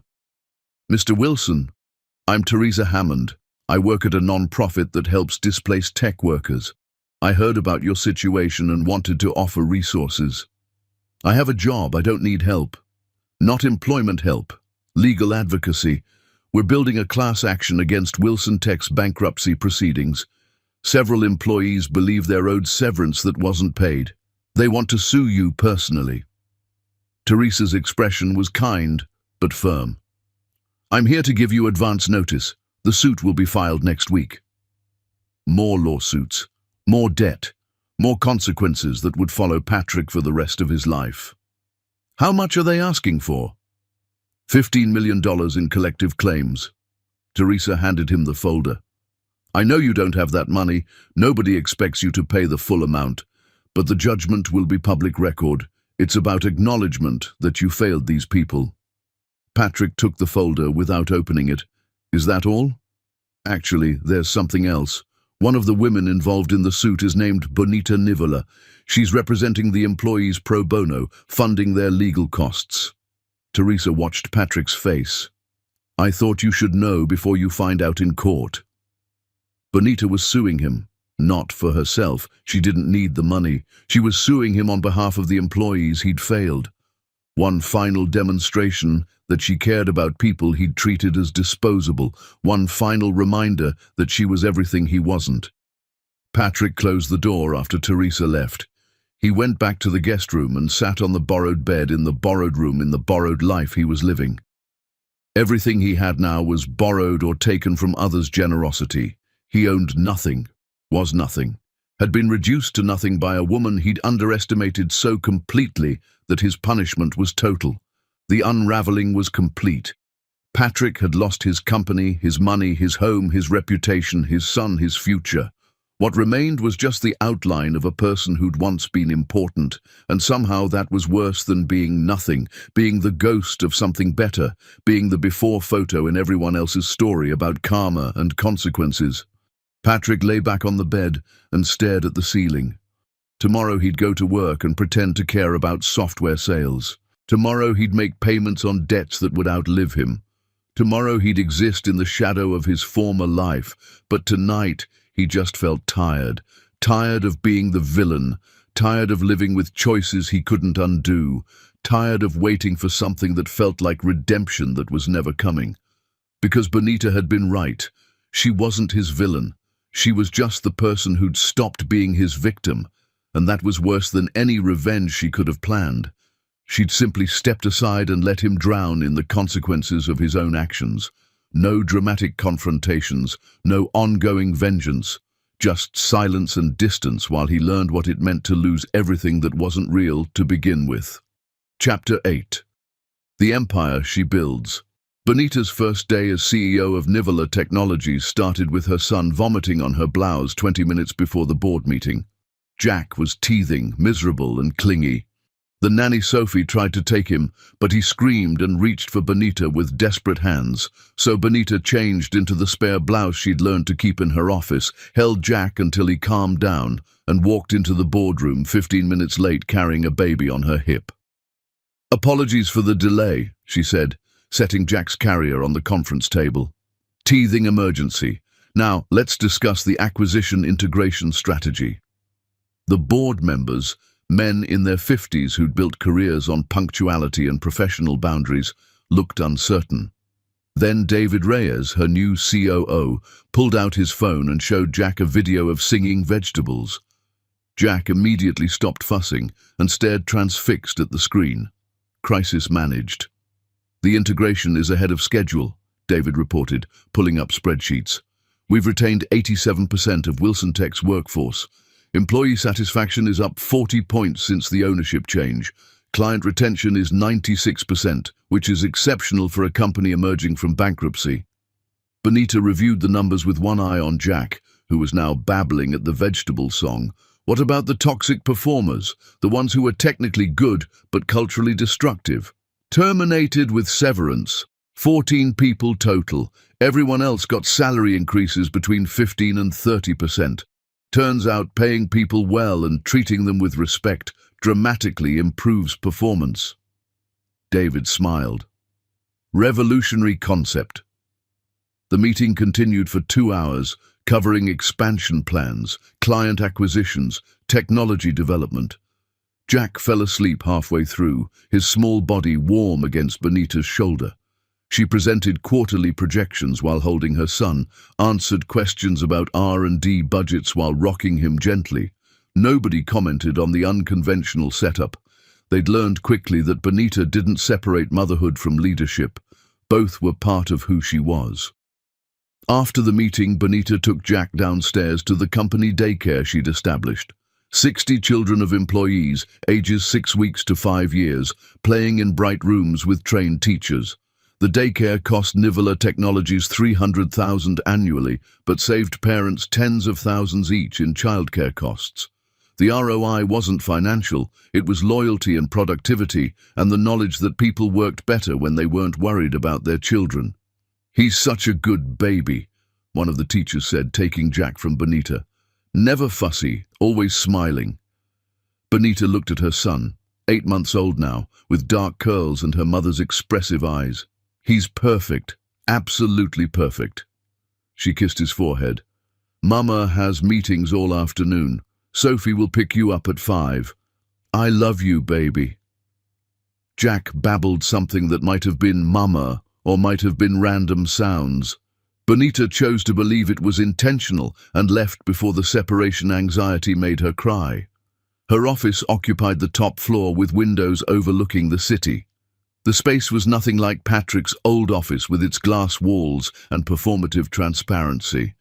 Benita had chosen solid walls, a door that closed, furniture that prioritized comfort over image. Her desk held photos of Jack, her mother, the house she'd bought in a neighborhood with good schools and safe streets. This office reflected who she was, not who she wanted others to think she was. David knocked and entered with news. 3 acquisition offers came in this week, tech companies wanting to buy Millionaire Technologies. Valuations range from $400 million to $500 million. He handed her the formal proposals. "That's 100 times return on your initial investment in 8 months." Benita barely glanced at the offers. "Not interested. We're not building an exit strategy. We're building something permanent. Tell anyone who asks that Millionaire Technologies is not for sale at any price. That's what I expected you to say. Just wanted to confirm. David sat down. I ran into Patrick last week at a sales conference. He was working a booth for some enterprise software company. Bonita felt nothing at the news. No curiosity, no sympathy, no satisfaction. Just acknowledgement that Patrick existed somewhere doing something. How did he look? Tired? Smaller somehow. He asked about you, about Jack. I didn't tell him anything. David paused. He said to tell you he's sorry for everything. He's apologized before. The words don't change anything. Bonita signed the acquisition rejections. Patrick made his choices, I made mine. His choices led to him selling software. Mine led to this. She gestured at the office, the company, the life she'd built. I hope he finds some peace eventually, but his peace isn't my responsibility.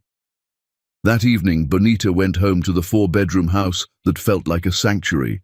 Sophie had Jack in the playroom, surrounded by blocks and stuffed animals. James was in the kitchen, cooking something that smelled like garlic and herbs. He'd started staying over most nights after 6 months of dating, and domesticity had developed naturally between them. How was the board meeting? James asked, stirring sauce on the stove. He was a pediatric surgeon, brilliant and humble, more interested in saving children's lives than impressing anyone. Bonita had met him at a hospital fundraiser, and they'd clicked immediately over shared values rather than shared ambitions. Good. Jack threw up on me right before, so I started 15 minutes late carrying a baby. Nobody complained. Bonita opened wine for herself, sparkling water for James, who was on call later. 3 acquisition offers this week, all rejected. Because you're building something that lasts, James said, exactly understanding her thinking, not something that sells. Exactly. Bonita watched Jack through the doorway, completely absorbed in stacking blocks. My mother spent 40 years building security. I'm not going to sell it for quick profit. I'm going to build on what she started and leave something even better for Jack. James turned off the stove and pulled Bonita close. You're extraordinary, you know that, right? The way you've transformed tragedy into triumph, the way you lead with integrity, the way you're raising Jack while running a company. It's remarkable. I'm just doing what Mama taught me. Build slow, build strong, build something real. Bonita rested her head on James's chest. Patrick used to say I had no ambition because I wasn't ruthless enough. Turns out I had a different kind of ambition, the kind that creates value instead of extracting it. Dinner was simple and perfect. James's pasta, salad from their garden, Jack in his high chair making a mess with cut-up vegetables. Normal family evening, exactly what Bonita had craved when she was pregnant and alone. This scene, messy and real and full of love, was worth more than any IPO or acquisition or magazine cover. After Jack was asleep, Bonita worked from home while James studied surgical journals. This was their rhythm. Both ambitious, both dedicated, both supporting each other without competition or resentment. James understood that Bonita's company required attention, and he never made her feel guilty for working evenings. Bonita understood that James's patience required his focus, and she never complained when he got called away mid-dinner. Her phone buzzed with an email from a business magazine requesting an interview. They wanted to profile her success story, the woman who'd transformed a bankrupt company into something valuable. Bonita almost declined. She didn't need publicity, but she thought about the message it would send. Woman builds empire. Woman does it ethically. Woman proves you don't have to be cruel to succeed. She accepted the interview with conditions. No questions about Patrick except basic facts, focus on the company and employees, honest discussion about challenges of being a working mother. The journalist agreed, and they scheduled for the following week.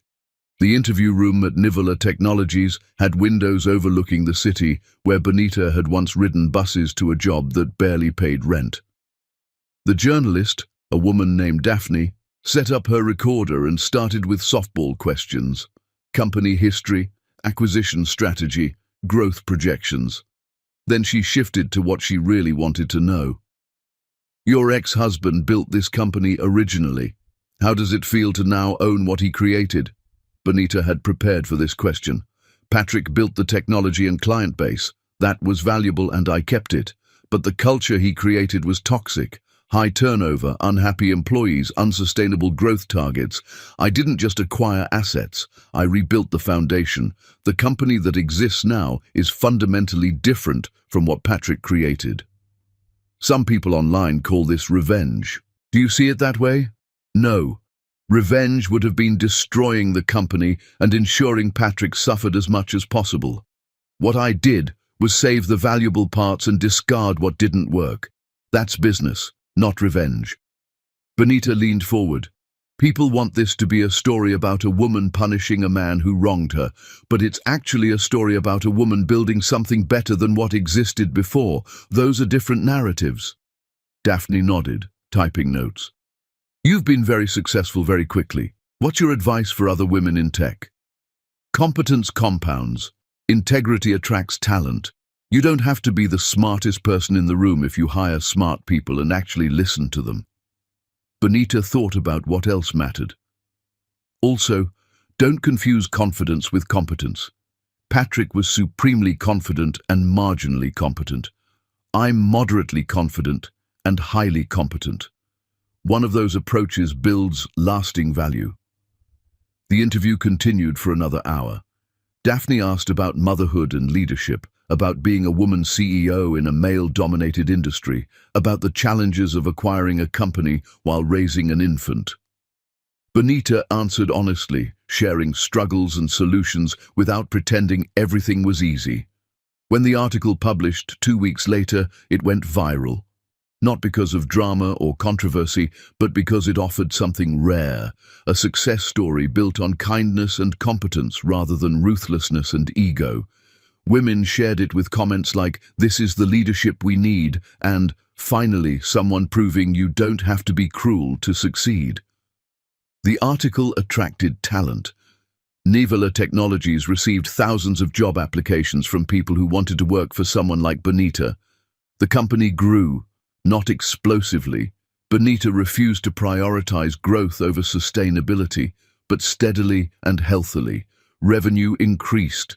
Employee satisfaction stayed high. Client retention remained exceptional. The metrics that actually mattered all pointed in the right direction. Jack's first birthday party was held in the backyard of their home. 30 people, employees who'd become friends, neighbors, Sophie, Mrs. Okoye, James's family.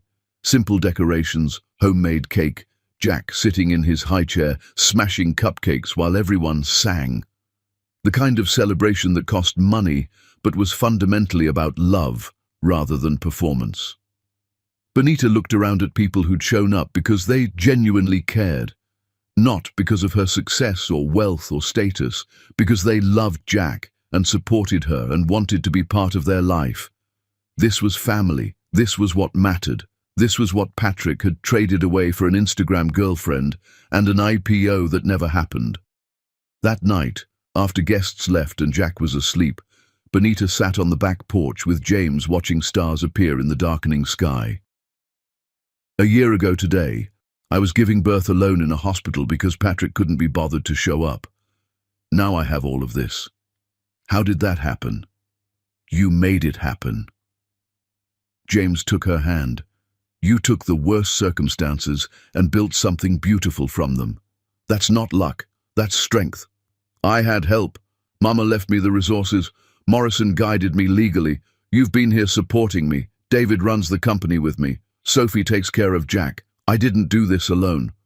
No, but you could have done nothing. You could have just taken the money and lived quietly. Instead, you transformed a tragedy into triumph. You saved hundreds of jobs. You built something meaningful. James pulled her close. You're extraordinary, Benita, and I love you for exactly who you are. Benita leaned into him, feeling safe and whole. She thought about Patrick briefly, not with anger or satisfaction, just with distant acknowledgement that he existed somewhere learning lessons the hard way. She hoped he became better, hoped he found some version of peace. But mostly she hoped he stayed far away from her and Jack, living his own life while she lived hers. Because this life, this beautiful, complicated, real life, was hers. She'd built it from grief and betrayal, and her mother's incredible foresight. She'd proven that success didn't require cruelty, that power didn't require ruthlessness, that you could be ethical and ambitious simultaneously. The empire she'd built wasn't just profitable, it was good, and that made all the difference. Chapter 9. The meeting he doesn't deserve. Patrick's email came through Morrison's office with a subject line that made Benita's assistant pause before forwarding it. Please. Just 10 minutes for closure. Closure. The word annoyed Benita. Patrick wanted closure for himself, not for her. She had closure. She'd found it by building a life that didn't include him. But Morrison advised that one final meeting might prevent future contact attempts. Let him say what he needs to say. Then you never have to see him again. The coffee shop was deliberately ordinary. Generic chain on a Tuesday afternoon, the kind of place where nobody would recognize either of them. Benita arrived first, ordering tea she didn't drink, sitting at a corner table where she could see the door. She wore jeans and a sweater, no jewelry except her mother's necklace, not trying to look powerful, not trying to look anything except done with this conversation before it started. Patrick walked in exactly on time. He looked different, older, obviously, but also diminished in ways that weren't physical. The confidence he'd worn like armor had disappeared, leaving someone who moved through the world uncertain of his place in it. He wore khakis and a button-down shirt that probably came from the sale rack. His watch was plastic, not luxury. Everything about him screamed ordinary. He sat down without asking permission. Up close, Benita could see the exhaustion in his face. Stress had carved lines around his eyes and mouth. His hair was graying at the temples now, no expensive dye covering it. This was what consequences looked like after living with them for 2 years. "Thank you for agreeing to meet," Patrick said, his voice lacking the authority it used to carry. "I know I don't deserve your time." "You don't. I'm giving you 10 minutes because my lawyer said it might stop you from trying to contact me again." Benita checked her phone. 9.5 minutes now. Patrick flinched but accepted the harshness. "I wanted to apologize. Not the way I did before, with excuses and justifications. Just, I'm sorry. For all of it. The divorce timing, the cruelty, the selfishness, everything." "Okay. Apology noted. Is that all? I also wanted to ask about Jack, not to see him or have any rights, just to know how he is, if he's healthy, if he's happy." Patrick's hands trembled slightly around his coffee cup. "I know I signed away the right to know, but I think about him every day." Benita's expression didn't soften. "Jack is extraordinary. He's 2 years old, verbal, curious, happy. He has a home where he's loved unconditionally. He has James, who's more of a father to him than you ever would have been. He doesn't know you exist, and I'm keeping it that way until he's old enough to understand the truth." "Which is?" "That his biological father chose to abandon him before he was born. That you signed away your parental rights to avoid child support. That you valued money over your own son." Benita's voice stayed level. "When Jack asks, I'll tell him the truth. Not to hurt you. You're irrelevant to that decision. But because Jack deserves honesty." Patrick looked like he might cry. "I made a mistake. The worst mistake of my life. If I could go back..." "You can't. Nobody can. Time moves forward. You made choices and now you live with them." Benita checked her phone again. 5 minutes left. "If you have something else to say it now." "I wanted to know if there was any possibility, any chance at all, that someday, when Jack is older, I could meet him. Not as his father, just as someone who exists, someone who thinks about him." Patrick's voice broke. "I know it's too much to ask, but I have to ask anyway because the not knowing is killing me." "No." The word was absolute. "Jack is happy and secure.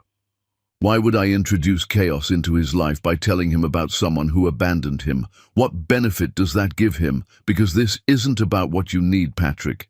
This is about protecting my son from people who've proven they can't be trusted. I wouldn't hurt him. You already did. You hurt him by not existing, by choosing yourself over him before he was even born. Bonita stood up. You want absolution from me. You want to feel like you're not the villain. But I can't give you that. You are the villain in this story. You always will be. Nothing you do now changes what you did then. Patrick stood as well, desperation clear in his posture. What if I spend the next 10 years becoming better? What if I prove I've changed? Would you consider letting me know Jack then?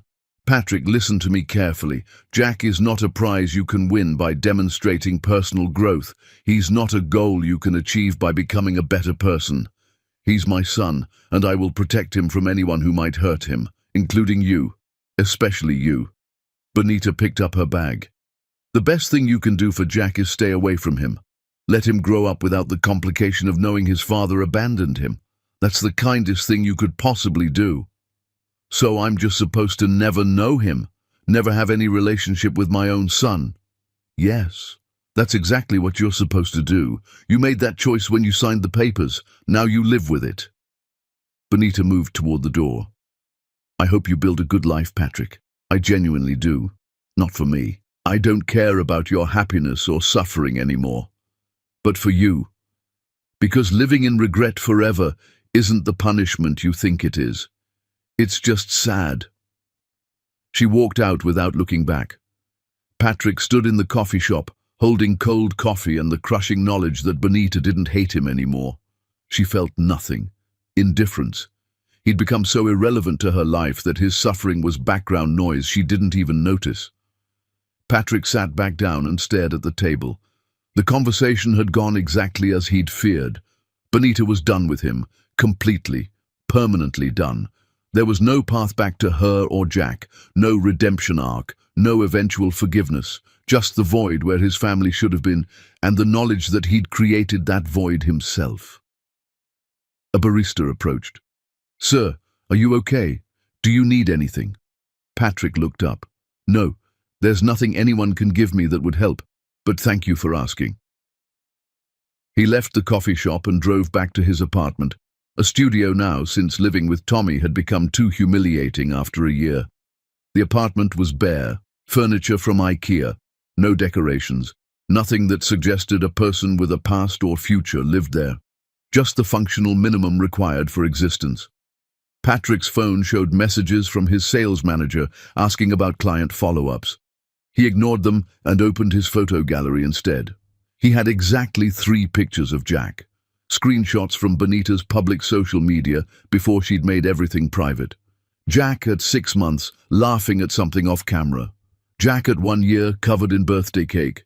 Jack at 18 months, holding James's hand while walking in a park. That last photo hurt most. Jack with James, Jack with the father Patrick should have been, the man who'd shown up and stayed and loved Bonita and Jack without needing anything in return except the privilege of being part of their family. Everything Patrick could have been if he'd made different choices. His phone rang, a number he didn't recognize. Patrick almost declined, but answered out of habit. Hello? Patrick Wilson? A woman's voice. This is Diane from Community Mental Health Services. Your mother called us. She's concerned about you and thinks you might benefit from counseling services. We have sliding scale fees based on income. His mother had called a mental health crisis line on his behalf. That was how bad things had gotten. His own mother thought he was at risk. Patrick thanked Diane, took down the number, promised to call for an appointment. He wouldn't call, but he appreciated that someone cared enough to try. That night, Patrick lay in his cheap bed in his cheap apartment, listening to traffic outside. He thought about the house he'd lost, the company he'd destroyed, the family he'd abandoned. He thought about Bonita in her beautiful home, with Jack and James, living the life Patrick had thrown away. He thought about Gina, with her cryptocurrency billionaire, posting from yachts and private islands. Everyone had moved on except Patrick, who was stuck in the consequences of choices he couldn't undo. The meeting with Bonita had accomplished something, just not what Patrick wanted. It had confirmed that he would spend the rest of his life as a cautionary tale in someone else's story. He was the before photo, the mistake that taught the lesson, the villain who got what he deserved. His role was fixed, no redemption coming, no dramatic transformation that would change how history remembered him. Patrick was 38 years old. He'd spend the next 40 years working jobs that didn't fulfill him, paying debts that would never be fully cleared, living with knowledge that he'd destroyed his own life through arrogance and cruelty. That was his punishment. Not poverty. He could have survived being poor, not obscurity. He'd never cared about fame anyway. The punishment was understanding, knowing exactly what he'd lost and why he'd lost it, and that nothing would ever give it back. He thought about calling the mental health number, thought about therapy and processing and healing, but what could a therapist say that would change facts, that would give him back his son or his self-respect or his future? Some mistakes were too fundamental to process away. Some consequences just had to be lived with until they either destroyed you or taught you how to exist as a smaller version of yourself. Patrick chose existing, got up the next morning, went to work, made his sales calls, came home, repeated the cycle, not because he wanted to, because that's what people did. They kept going even when going forward felt like walking through concrete. They existed in the space between who they'd been and who they'd become, and they found ways to make peace with the distance. But peace felt far away tonight. Tonight felt like grief and regret and the crushing weight of knowing he'd had everything and thrown it away for nothing. Tonight felt like what it probably felt like to be Patrick Wilson for the rest of his life. And somewhere across the city, Benita was tucking Jack into bed, reading him stories, kissing his forehead, living a beautiful life that had no space for Patrick in it. That was the real revenge. Not making him suffer, making him irrelevant, making him understand that she'd moved on so completely that his suffering didn't even register in her awareness. Patrick rolled over and stared at the wall until exhaustion finally brought something close to sleep. Tomorrow he'd try again. Tomorrow he'd keep existing. Tomorrow he'd continue being the villain in a story that was no longer about him. That was all he had left. That was all he'd left himself with. And somehow he'd have to find a way to live with that until living felt less like punishment and more like just living. Chapter 10. The Life She Chose.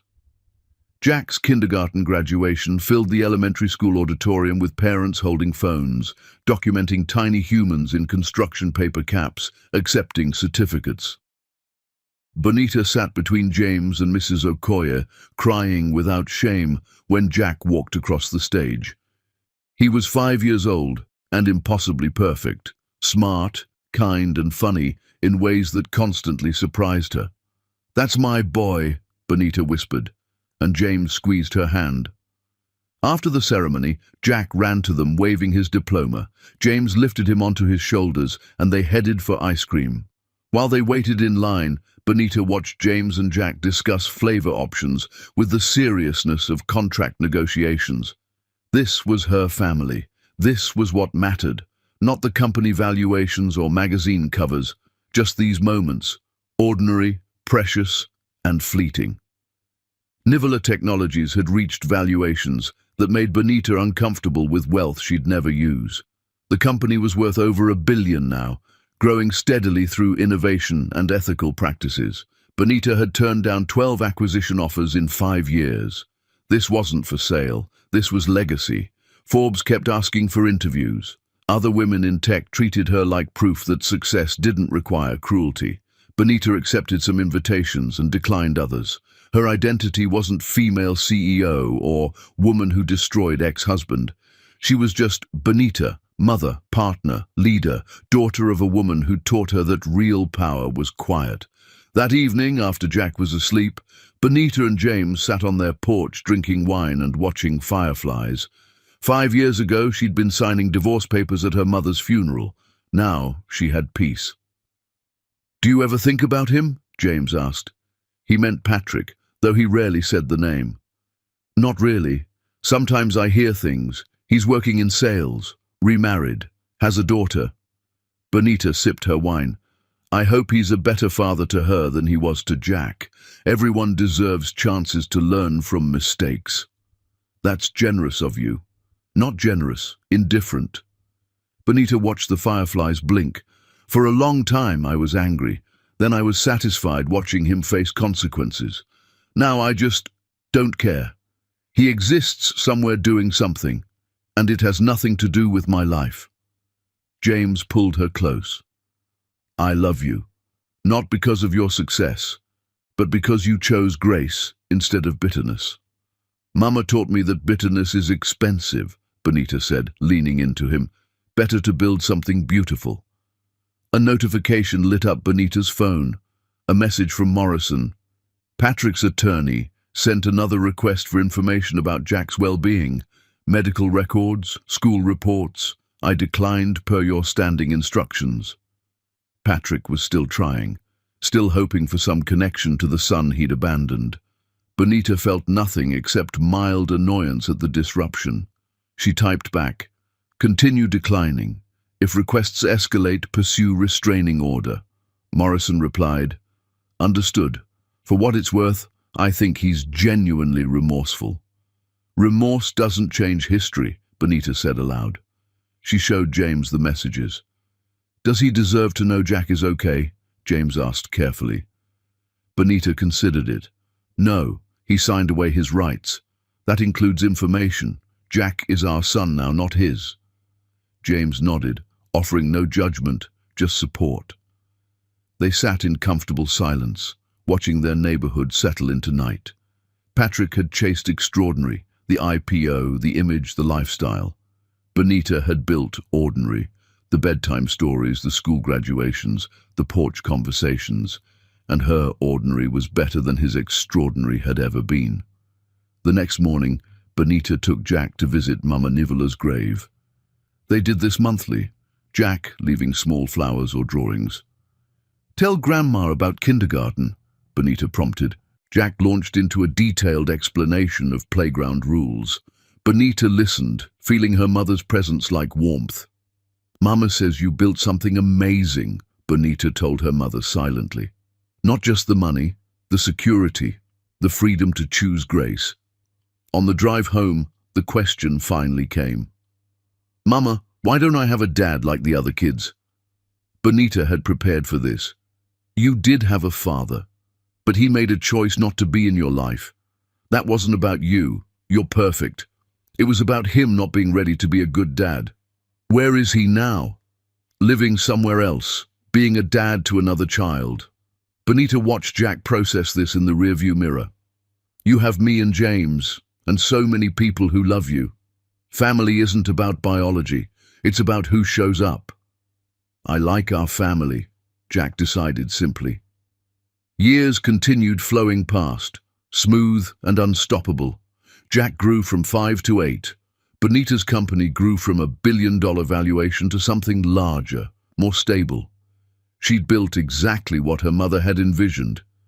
Patrick existed somewhere in the city, living his reduced life, working steadily, living in an apartment that wasn't awful but wasn't impressive. He'd found some version of normal after losing everything. Good. Benita wanted him to be okay. Existing without causing harm was enough. On what would have been her 10th wedding anniversary with Patrick, Benita was instead celebrating 5 years with James. They renewed their commitment in a quiet ceremony in their backyard. That night, lying in bed, Benita thought about the woman she'd been 10 years ago. Broken but not defeated. She'd taken grief and betrayal and transformed them into something beautiful. She'd proven that the opposite of love wasn't hate. It was indifference. She had become so completely indifferent to Patrick that his existence was background noise. "What are you thinking about?" James asked sleepily. "How far I've traveled, how much better this life is." Benita turned to him. He wanted the performance of success. I chose the reality of it. Jack's voice came through the baby monitor, calling for water. Benita got up, kissed James goodnight, and went to her son's room. Jack was sitting up, looking small and sleepy. "Here you go, baby." She handed him the water. "Mama, do you think I'll be like you when I grow up?" "What do you mean?" "Strong, like you, building things." Jack's eyes were serious. I want to be good at stuff like you are. Bonita's throat tightened. You're already good at so many things. And yes, you'll be strong. But not because you're like me. Because you're you. You have your grandmother's intelligence and your own kindness. Did Grandma build stuff too? She built everything we have. She worked night shifts and bought land nobody wanted and played the longest game anyone ever played. You come from strength, Jack. Never forget that. Love you, Mama. Love you more than anything. Walking back to her bedroom, Bonita passed the photo wall. Images of Jack, her mother, James. This was her life now. This was what winning looked like. Not revenge, not destruction, just building something so full of love and purpose that the person who'd hurt her became irrelevant. Patrick would spend his life knowing what he'd lost. Bonita would spend hers enjoying what she'd built. That asymmetry, that permanent, unbridgeable gap between his regret and her joy, was the revenge that lasted forever. As Bonita drifted toward sleep, her last thought was gratitude. Not for the betrayal, but for what she'd discovered while surviving it. She was stronger than she'd known, more capable than she'd believed. Some women don't get mad, they don't get even. They get everything, and they get it by becoming so extraordinary that the person who discarded them becomes a footnote in a much longer story about resilience. Patrick's choices had been worth nothing. Bonita's had been worth everything, and that made all the difference.